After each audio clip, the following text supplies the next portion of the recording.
Feeling good feels good, but do you ever feel like you're just scraping by, barely able to keep your head above water? Well, you're not alone. 70% of Americans are living paycheck to paycheck, but for you, enough's enough. That stops today, and we're gonna fix it right now. The invisible force behind it all is Dopamine. Dopamine.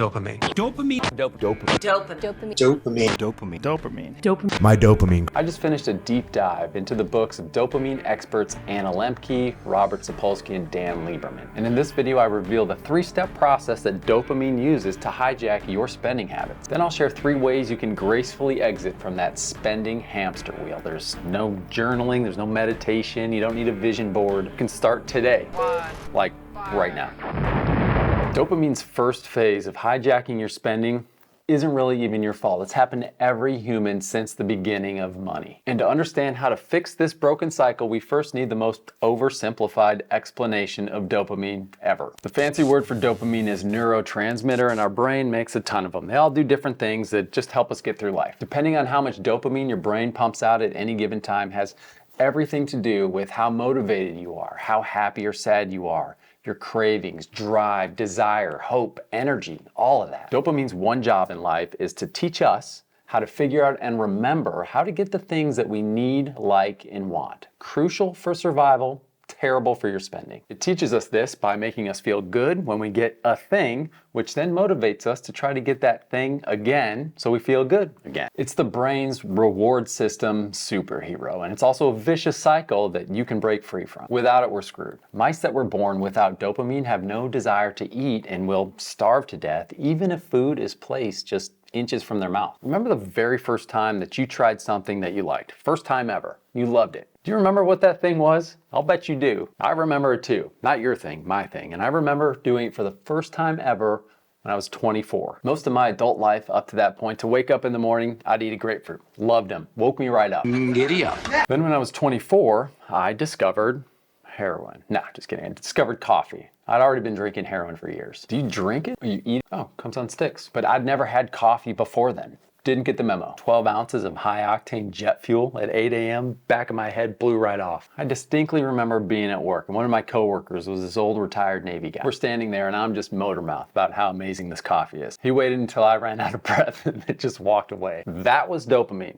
His name was Rick, but the invisible, warm, fuzzy blanket of goodness that I felt, it's all dopamine. That's how it starts for everybody. It's the first tiny but critical step that compels everybody to start doing more of a thing. And it only happens like this once. It's the very first time you experience something unexpectedly that you enjoy. Here's a graph of what goes on in your dome. You're just living life, unexpected goodness happens, and boom, the hooks are in. And in phase 2, this is where things start to unravel for you and your bank account. Imagine driving home from work one day, and if you're like me, you're a creature of habit. One day you notice there's a new steakhouse. It's weird, you didn't even realize it was being built. Within seconds, your mind jumps to a memory about an amazing steak you had a while back. A5 Wagyu beef, grilled to perfection, lightly salted, barely had to chew it. Just close your mouth and it just melts. Then you start thinking, I wonder if the new place has a steak that good. That's dopamine, motivating you to go seek that goodness again. That's because dopamine isn't the pleasure molecule like we thought. It's the anticipation of pleasure molecule. There's never a finish line. If dopamine had a motto, it would be more. No matter what you currently have, new car, new shoes, new video game, tech gadget, you'll soon get that little tickle in the back of your brain, but just the faintest whisper in your ear. And that's dopamine going, let's see if there's something better out there. Dopamine lives in the world of anticipation, which means you do too. So let's get you out of there. Remember that graph from earlier? Some researchers had some monkeys, as researchers do, and conditioned them on how to get a reward. When a light went off, the monkey was trained to press a button 10 times and then a reward would appear. The dopamine was released in anticipation of the reward, not in getting the reward itself. The anticipation of getting the thing feels better than the thing itself. We're driven to get the next new thing because it feels so good when we're about to. All those good feelings are in the wanting, not the having. If you ever worked hard to save up your money, maybe as a teenager, and then you went to the mall to buy something, that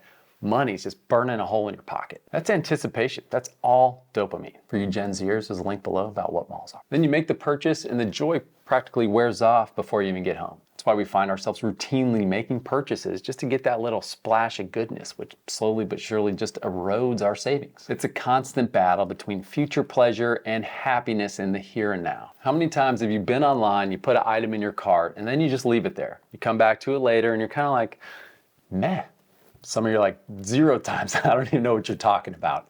I love those dopamine hits as much as the next person, but a preventative measure that I do for myself is I'll routinely leave stuff in the cart overnight unless it's something that I absolutely need right now in the moment, then I just buy it. Just like this Extreme Shot arcade basketball game, it's got 4 stages with moving hoops, steel cabinet, sleek design. There's no way I'll get tired of this thing. Dopamine cultivates perpetual dissatisfaction towards a thing or a current situation, which drives us to try to work towards a better future. That's a good thing, but it's also the driving force behind impulsive spending. Dopamine's constantly making promises it can't keep. If you buy this thing, your life will change. The pursuit of that life-changing thing that's just around the corner leads to things like retail therapy, constantly changing jobs, neglecting long-term goals, inability to delay gratification, excessive online shopping, all the vices, all those subtle addictions that keep you broke. Desire is persistent, but happiness is fleeting. The act of consumption itself is the drug. Now you may have noticed I left out some other vices like sex, drugs, and rock and roll. They're beyond the scope of this video, but in short, drugs in particular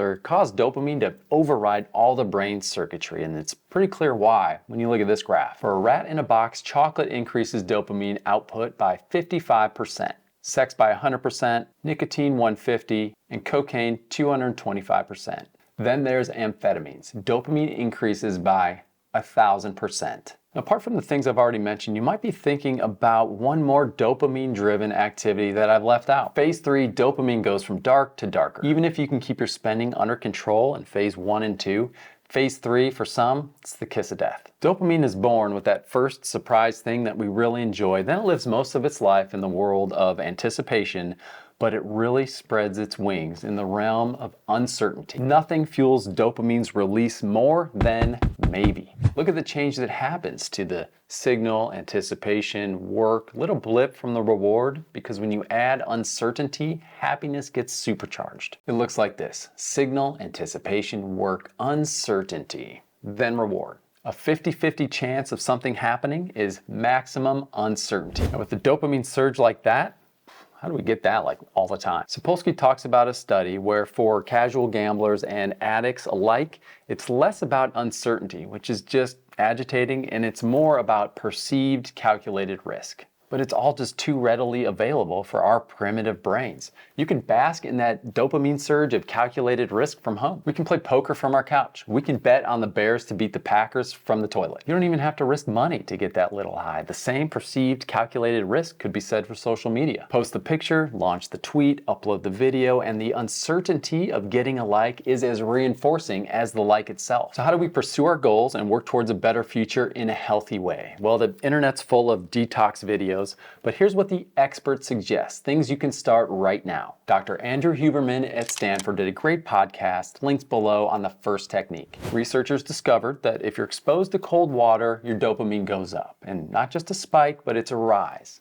A substantial rise that lasts for up to 5 hours. And we're talking an increase in dopamine of about 250%. That puts it ahead of the Colombian marching powder. Anna Lemke mentions that that's how one of her patients kicked his cocaine habit, by cold water exposure. That's an extreme example, but if online shopping is your vice, maybe start the day with a nice long rise in dopamine, and that could curtail your spending. So here's exactly what you do. In the study, they had participants sit in cold water at about 57 degrees Fahrenheit, up to their necks for an hour. That's a long time. You don't have to do that. I actually tried this. I sat in water that was a little cold, 45 degrees, up to my waist, and it lasted like 30 seconds. I had to get out of there. If you've had any success with these cold plunges, drop a comment below. Let me know how you do it. All the comments will be like, be tougher. You don't have to spend an hour in the water. The hack here, according to Huberman, is just to get in water that's uncomfortably cold. It makes you want to get out, but you're confident you can stay in it safely. The colder the water, the less time you have to stay in. But remember, a rise in dopamine does you no good if you get a heart attack. Don't you go dying on me! Now, the foundation for this cold water exposure and all these dopamine fixes in general is a tale old as time. It's sleep, nutrition, and movement. Good sleep helps you restore your healthy baseline levels of dopamine so you don't start the day off in a deficit. Nutrition. Now, for some reason, talking about diets is like a trigger for people, so I'm just gonna say eat a healthy diet, whatever that means to you. But Huberman says that if you can bias your diet towards foods that are high in the amino acid tyrosine, that can help increase dopamine level. Movement, third foundation, write this down. Exercise is good. So if cold water isn't your thing, here's option 2. Suppose you're driving to the supermarket and up ahead you see a yellow light. It's just too far away for you to gun it like you normally do, so you roll up to a red light. What's the very next thing that you do? I'll bet for some of you it's reach in the cup holder, pick up the phone, check for text, scroll the gram. If you want to help reset your dopamine sensitivity so it's not just a constant drip all day long, challenge yourself to not pick up your phone and check for those dopamine hits until you get to your destination. This technique's called self-binding, and you can use it for spending as well. I used to go to Vegas with some friends every year, and one of my buddies loved blackjack. They all did, but he did especially, and he'd always win though too. But throughout the weekend there'd be ups and downs. As soon as we got to Vegas on day 1, he'd give me his cash and his debit card with strict instructions to only give him so much money per day if he needed it. Self-binding. Sadly, I can't pal around with you and carry around your debit card and cash, but Amazon has a ton of these timed lock boxes of every shape and size. But ask yourself first, are you buying a thing because you actually need it, like my basketball arcade game? Or are you just seeking out another dopamine hit? Now, the third technique Lieberman explains very eloquently in his book, and all you have to do is marry up the pursuit of future happiness, dopamine, with the goodness of the here and now, the molecules of serotonin and oxytocin. And the way this is done is by being creative and using your hands. Don't have to be Michelangelo sculpting David, just do something you enjoy. Options include painting, puzzling, woodworking, decorating, knitting, pottery, all old-fashioned ideas, which is exactly the point. Playing sports, cooking, baking, calligraphy, gardening, playing an instrument, our brains get to conceive a project, develop a plan to carry it out, and then our hands make it real. All these activities provide a shelter from the non-stop dopamine storm that we're all in that allows us and our bank accounts to catch our breaths. Hope you enjoyed the video. Thanks for watching.